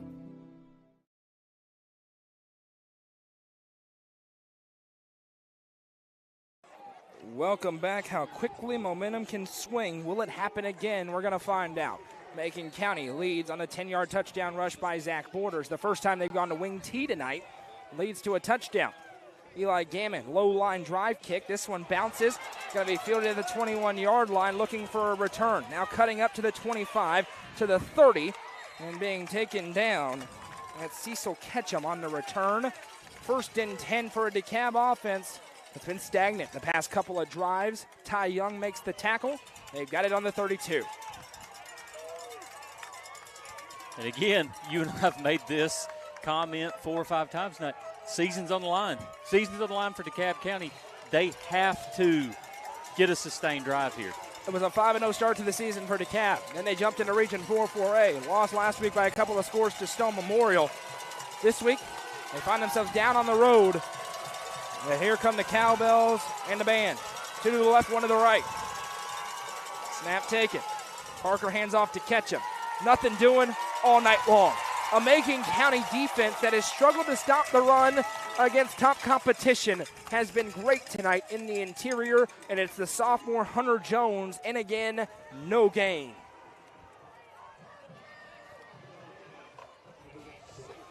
(35-27) our score. 2nd and 10 here for DeKalb. It's been all through the air mainly, or Jordan Parker tucking in and running tonight for DeKalb. Parker takes the snap, dropping back. Here comes pressure from all over the place. He finds a wide open receiver underneath to the 40, 45, and he'll be cut down out of bounds. Zach Borders makes the tackle, but not before a big pitch and catch to Jarrett Hamilton. That drag route underneath's been there a lot tonight. And the Tigers slow to get up. It's Isaac McClart, their senior middle linebacker, who is down and in some pain. Hopefully he is okay. While they tend to him, we'll take a quick break. Watson Chevrolet is proud to present the area's best selection of new and pre-owned cars, trucks, and SUVs. Watson Chevy's staff of experts are ready to get you into your next vehicle with unmatched service and knowledge. Stop in at 2350 Cookeville Highway and test drive the all-new Chevy Trax or Silverado today. And remember, don't buy till you see Jason Fye. Watson Chevy is proud to be the presenting sponsor of the UCR Media Network.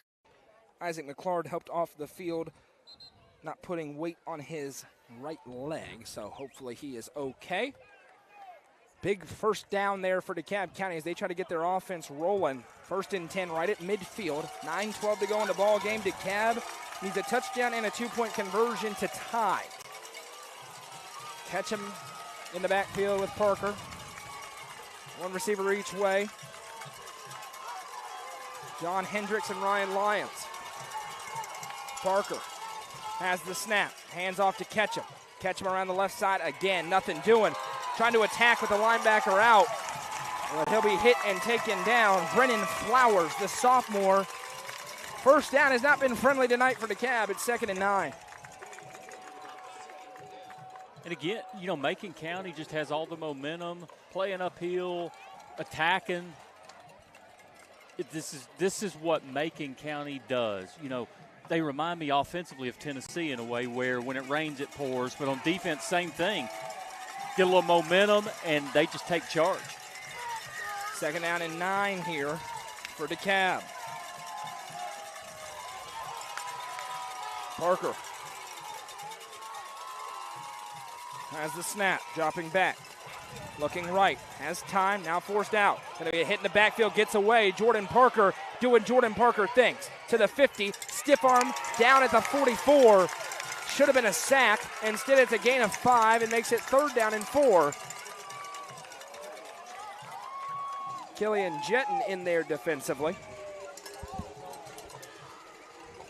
3rd down and 5 make it as we go into 8 minutes to play. Getting late in a hurry.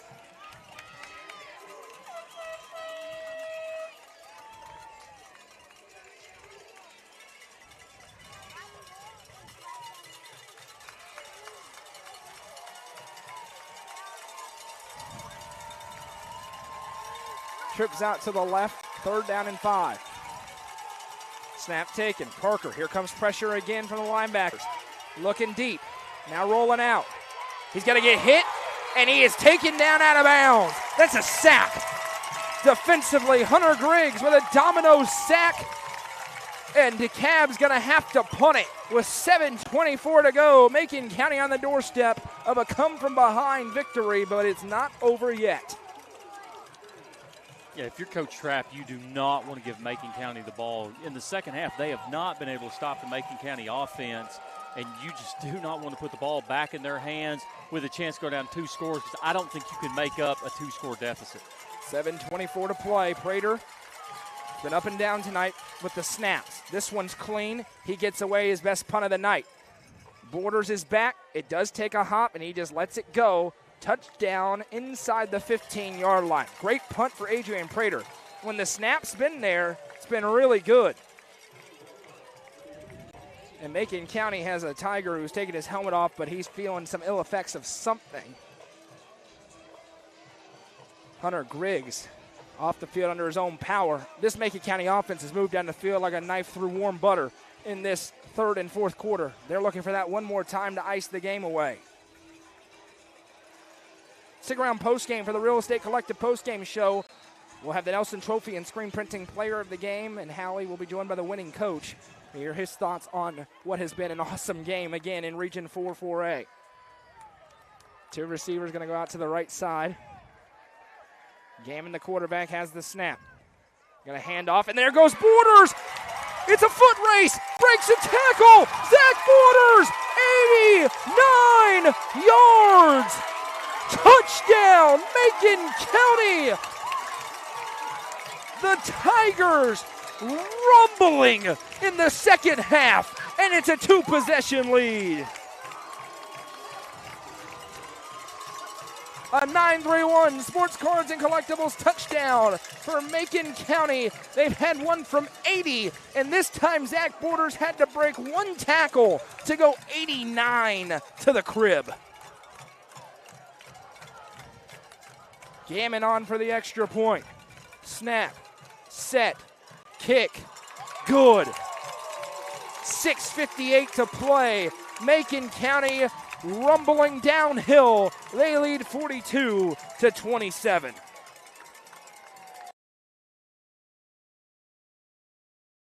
The Real Estate Collective Land and Farm Team represents a dedicated group of individuals possessing a wealth of expertise in land and farm sales. They possess a range of resources at their disposal, all aimed at showcasing the innate qualities of each property. Call 931-559-9500 for more information or see their current listings at letsgorico.com. The Real Estate Collective Land and Farm Team is proud to support student athletes in our area and this broadcast on the UCR Media Network. How quickly things can change. Macon County led early. DeKalb County led in the middle. And right now, Macon County looks like the Macon County team we thought they were. Rumbling downhill, they lead by 15. And Jeremy, this has been very, very impressive by Macon County. Now listen, the Macon County I saw against Upperman and the Macon County in the second half I see tonight is hard to handle for anybody. They are going to make some noise later in this season, potentially in the playoffs. This Macon County team is tough. Kickoff is away. It's a really good one. Going to be fielded back all the way on the 10-yard line by Ketchum. Ketchum to the 15. Ketchum to the 20. Ketchum going to get hit and taken out of the 25. 6:50 to go, and now DeKalb has to get 2 scores in a hurry. But more importantly, they got to figure out a way to stop Macon County, which has not happened recently.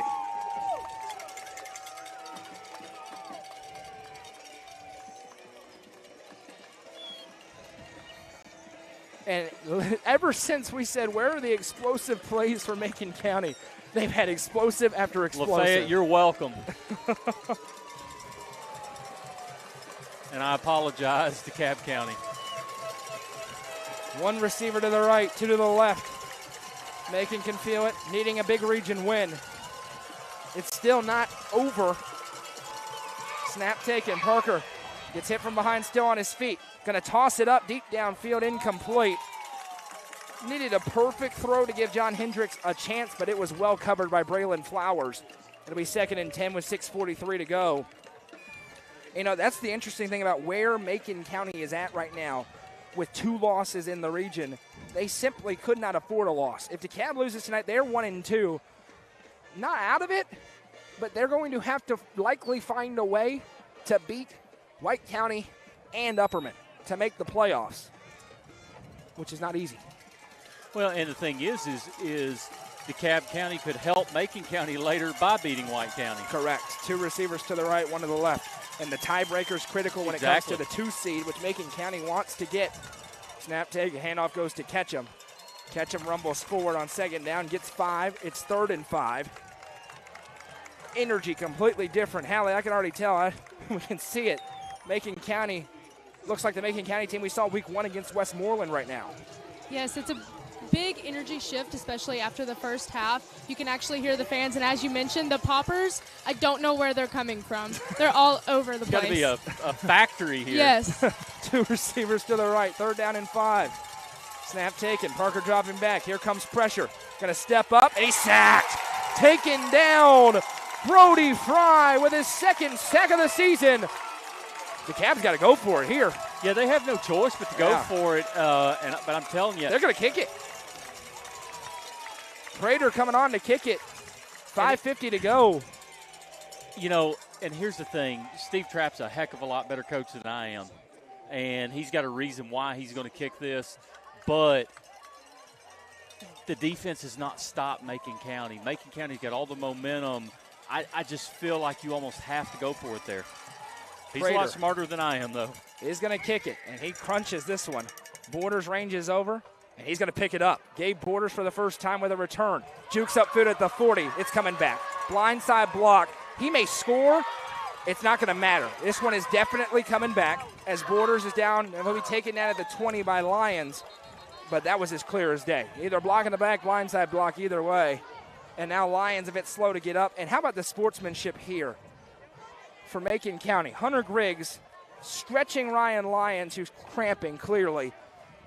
That's really cool, Jeremy. I agree. Right I agree. there. And listen, we've not seen any ill will toward these teams. Yep. I mean, this game is huge for both sides. I've seen nothing but good sportsmanship and guys helping guys up off the field. Both teams super impressed with that side. That's one of the cooler things. I don't know if those 2 young men know each other or not. That's pretty cool. And it is a penalty against Macon, so it erases a huge return. It'll push them way back. But with 5:10 to go, DeKalb, the only way punting it makes sense there, Jeremy, is if you force a 3 and out. If you don't force a 3 and out, then the decision backfires on you. But Macon County, I mean, they've had chunk plays in the second half, but they can also grind it out too. So just Coach Trapp's in a tough position to maybe give them the ball at the, inside the 30-yard line. But from what we've seen in the second half, I don't know if he had a choice but to go for that. Back on the 30-yard line to see if Macon County comes into the wing T at all. That's a way to grind clock. Both teams with 3 timeouts left. Macon leads by 15. They trailed. They led, then they trailed. Now they lead. Largest lead of the game at 15. DeKalb led by as many as 13 right after halftime. And we got a timeout call by Kyle Shoulders as it took a while for Macon to get lined up. 5:10 to go. We'll take it with them and come right back.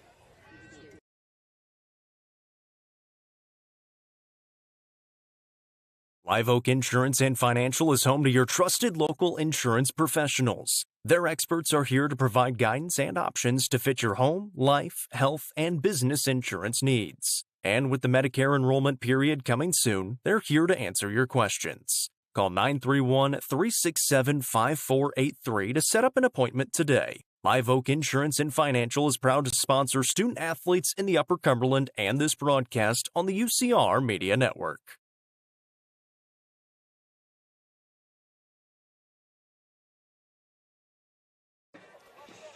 Welcome back. Next week's high school football game of the week will be to be determined. Oh, I thought you were going to go ahead and tell me. No, we're going to watch some tape tonight. You just say, hey, Jeremy, this is where we're going. We got two choices. Ooh. One that we did not think we would have on the board before the season started, and one the place where we thought would be. The one that I thought might kind of looked was potentially York at Stone. What is this other choice you're talking about? Carthage. Carthage. And the upstart Jackson County Blue Devils at 5-2 for what may end up being for a playoff game in that region. Go Blue Devils. Go Owls. Let's go. Got yourself there. First down and 10. 2 to the right, 1 to the left. Snap taken. Play fake. They're looking for the kill shot. Deep ball down the field. Tipped. It's a fight. Who's got it? It's an interception. Jordan Parker has it, and it's going the other way. A gift as they try to get the kill shot in. Taking the shot down the field, and Parker wrestles it away. One-on-one with Gabe Borders, and DeKalb County gets it back, and Coach Trapp's a genius for punting. My apologies, Coach Trapp. That's great. Just like this game has been back and forth, that particular play was back and forth. I literally thought it was an interception. Then I thought Borders took it. Then Parker took it. Then I thought Borders had it. And then Parker ended up with it. Wow. And now Parker at quarterback knows they need a quick strike. Don't tune out just yet. One receiver to the right. Parker has the snap. Rolling to his right. Fires into the flat for Hendricks. Hendricks, stiff arm, still on his feet. Now he'll be caught down at about the 34. Several different Tigers in there. Hunter Jones there. Killian Jetton got in as well. Second down and 4 here for DeKalb, who's going to have to pick up the tempo a little bit. They are, and one thing they've got to do, they've got to start attacking vertically as well. Listen, the out game worked early in the game, early in the third quarter, but they have to start attacking vertically. This game has had all sorts of highlights. Interceptions, 89-yard runs, 80-yard runs, deep passes, everything you can want. Sacks, incredible. Parker, hard count, and that's a false start. Sophomore tailback got a little bit of the happy feet back there on the hard count. They wanted 5 free ones. Instead, they get 5 backwards. It's 2nd and 9.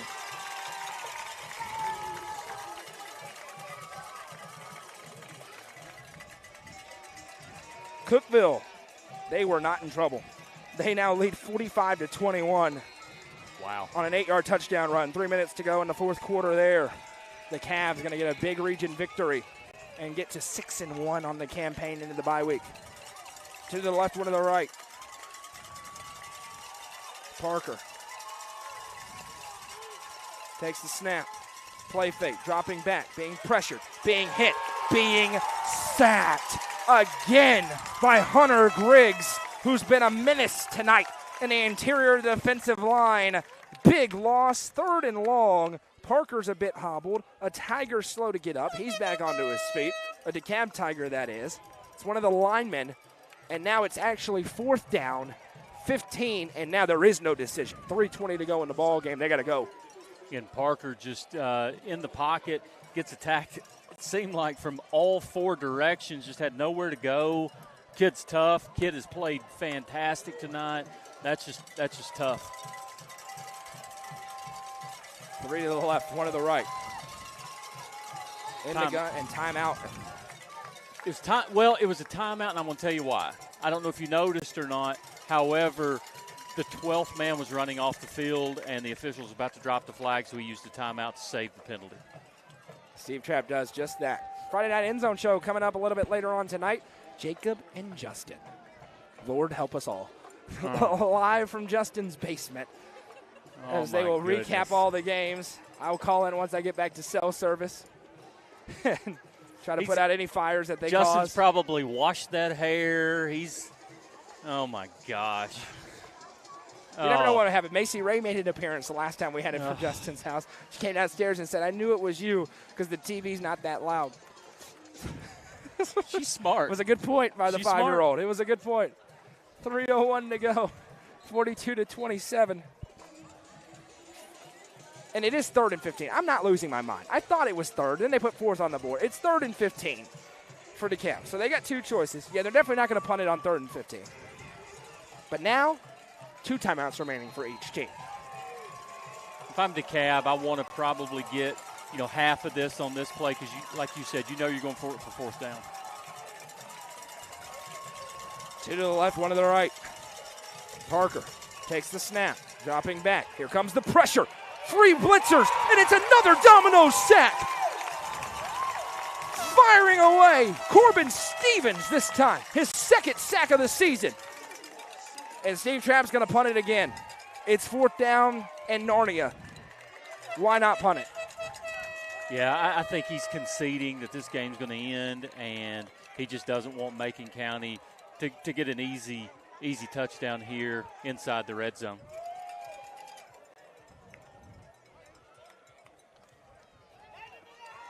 Prater going to try and kick this one away. It's Flowers this time back deep to receive. Gotta watch his snap.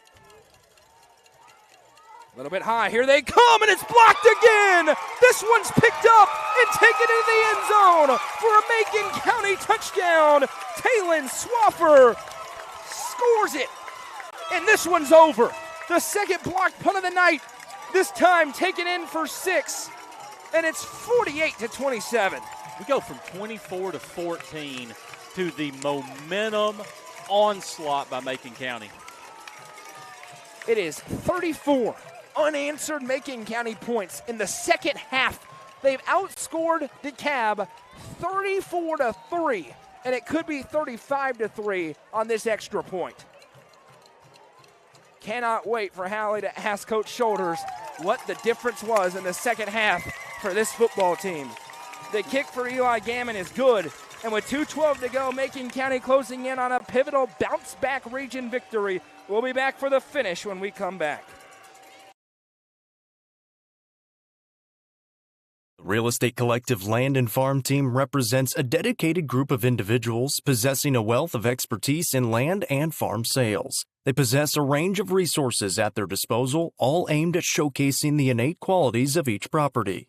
Call 931-559-9500 for more information or see their current listings at letsgorico.com. The Real Estate Collective Land and Farm Team is proud to support student athletes in our area and this broadcast on the UCR Media Network.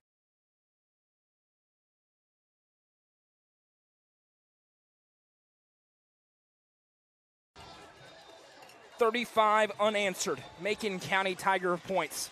They trailed 27-14 midway through the 3rd quarter, and then the onslaught began. What a bounce back for the Tigers here on their home field, who now are very much back alive in Region 4 4A. And this gets back to, Jeremy, as the fair catch is made on the 34. If you're on the other side, and they've got some nice records, Loudon undefeated, Red Bank 3-1, Signal Mountain 5-1, Soddy Daisy 5-1. If you're Red Bank and you get 2nd in your region, and the possibility of this Macon County team coming on the road, just like last year where they won by 30, night.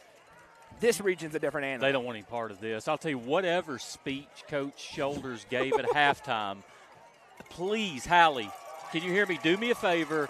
Get that speech, because I want to use the same terminology to get Easton to clean his room. I don't know if he could say it on air, whatever that speech was. I'm telling you. Whatever got the momentum for them, I need the same thing for Easton so he'll clean his room. 1st and 10 here for Parker and the Tigers, who need a Lafayette miracle. Snap taken. Handoff goes to Ketchum around the right side. Ketchum breaks 1 tackle to the 40. He'll be cut down at about the 43. Time ticking. Now under 2 minutes to play in the ball game. And again, right in the 2nd half, to me, 2 big differences. The line of scrimmage and Macon County's speed has really been a problem for DeKalb. Snap taken. Handoff goes to Ketchum again around the left side. Ketchum to the 45, to the 50. Cecil Ketchum with the speed to the 45. Being drugged from behind, and he will get out of bounds to stop the clock with 1:36 to go. Braylon Flowers makes the tackle, but not before Sonia Brown with American Way Real Estate first down. Tell you what, Flowers hung on right there, didn't he? He probably owes him for an Uber ride right there. Got good grip strength. He wasn't letting go. You. One receiver out to the wide side, two to the left. From the far hash to where we are here next to the press box.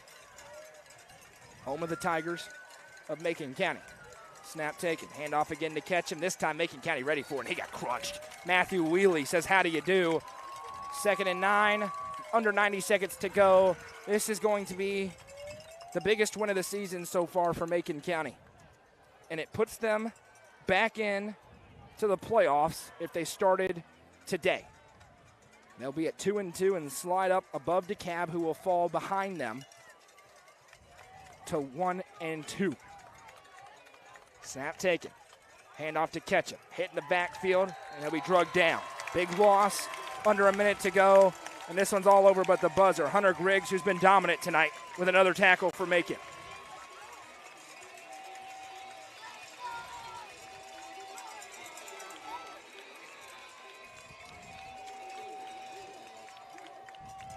Stone Memorial defeats Livingston tonight 47-14. So Stone Memorial keeps pace. They stay in third at 3-1, run behind White County, who has a half-game lead because of the tiebreaker. They beat Cumberland County tonight, albeit with some interesting development. Snap taken, handoff to Ketchum, running the wrong way around the right side, and Zach Borders puts him down, and that could do it. Coach Trapp doesn't have to snap it again. We'll see if they try to. And they will not. You know, Coach Trapp knows the game's over. You don't want to take a chance to injure anyone. Final score tonight, Macon County 49, DeKalb County 27. It was 27-14 with 6 minutes to go in the third quarter. And then a 35-point unanswered onslaught for Macon County delivers a key home victory to the Tigers. We welcome you into the Real Estate Collective postgame show. We appreciate Rico for being one of our all-inclusive sponsors here at UCR. Jeremy Tollison will get, of course, to the Nelson Trophy and Screen Printing Player of the Game. Hallie will be joined by Kyle Shoulders after he breaks his post-game huddle. Can't understate how critical a response it was for Macon County. We'll see how the remainder of the season goes for them. But if they get back on track and are able to put together a deep playoff run, remember that moment where they held DeKalb to 3 and then the floodgates opened. You know, before the season started, betting odds, we felt like Upperman and Macon were kind of the upper echelon. Last week, Sparta said, hey, not so fast, okay? But this is the Macon County team in the second half tonight that we felt like before the season started could challenge Upperman, could make a deep run in the playoffs.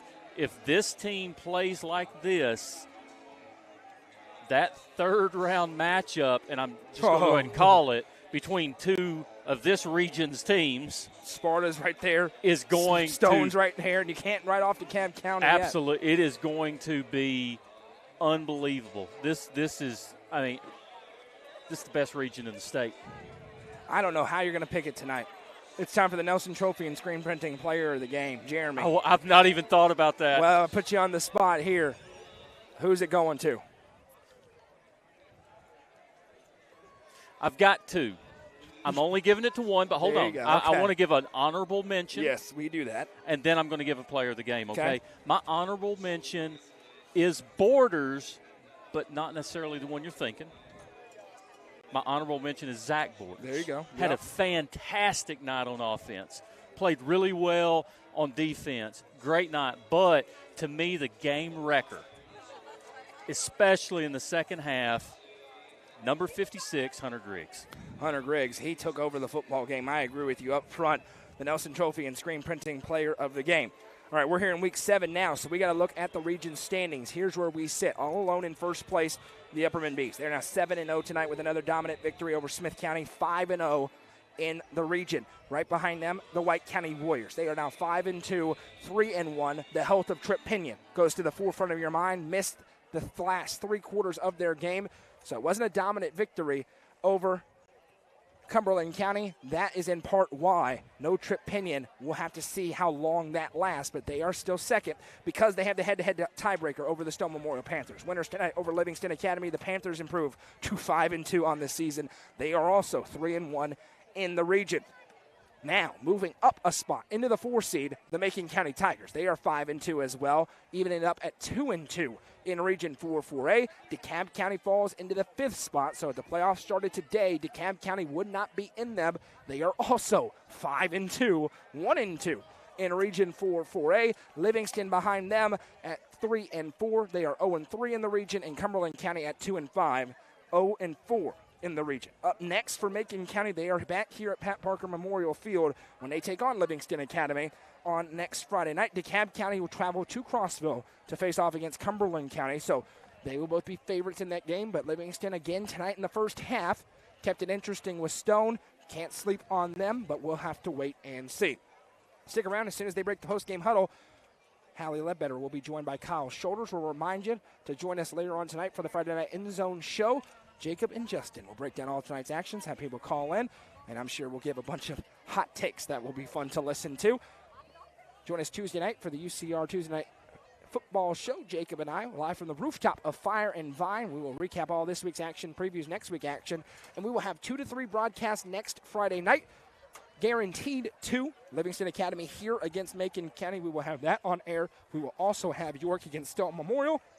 And we will see if that's the game of the week or if we pick somewhere else. Again, we got to watch a little bit of tape and see if we can find a competitive I'm riding shotgun contest. with you wherever you tell One me thing we're I going, know, we're going. We try to have a competitive contest on the game of the week. This one going to look a lot more lopsided than it was for the majority of the game, but the final score does reflect the onslaught that Macon County was able to run off on at the end of this contest as they broke in that post-game huddle. So we'll wait on Hallie to bring him, Coach Shoulders, to about the 30-yard line or so and get his thoughts. Very curious to see what he has to say. I'm sure he's going to be animated. The team will go over to hear the alma mater from the band, one of the traditions here. And I see Coach Shoulders with Hallie Ledbetter. We'll just get into a clearing area, and then we will throw it down to her. What a change tonight. 35 unanswered points for the Macon County Tigers. Hallie Ledbetter, joined by Kyle Shoulders, is getting some family and friends loving down there. That is a joyous scene. Hallie, whenever you're ready.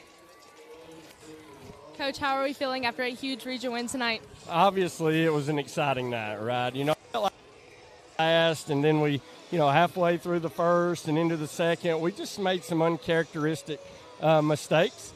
Turned the football over, I think, 3 times in that span, and just kind of beating ourselves. We came in at halftime and just talked that, we felt confident if we didn't turn the football over and we didn't have self-inflicted wounds that we were going to be fine. And, to come out and do what they did in the second half was something pretty special. I think it shows the talent level of this team and what they can do. I don't think we're have nowhere near played our best football yet, and I think that's pretty obvious. I think there's been spurts of it. Tonight you've seen two quarters of it. But at some point, we got to put 4 quarters together.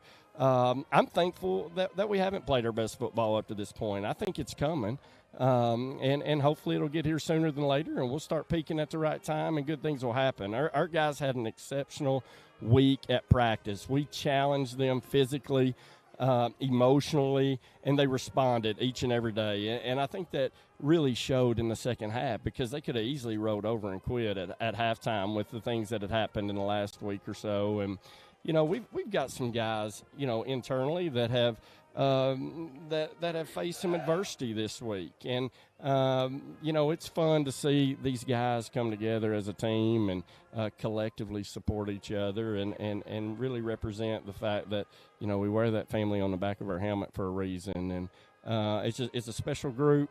But at this point, like I told them out there, that, those saying that the job's not finished, job's not finished. We're nowhere near where we're going to be, and we're going to continue to practice the way we have this week. And I gave them my word that we were going to do that, and I hope that they stick with their word on the level of commitment that they're going to give us going forward.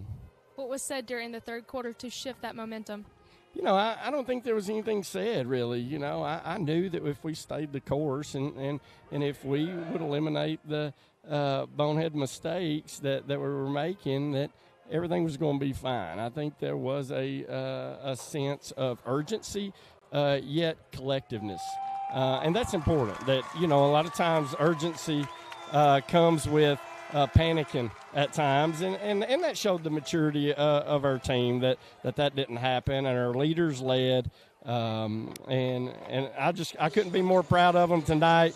But at the same time, we're going to find a way to put 4 quarters together and put our best foot forward. Thank you, Coach. Congratulations to you. Thank you.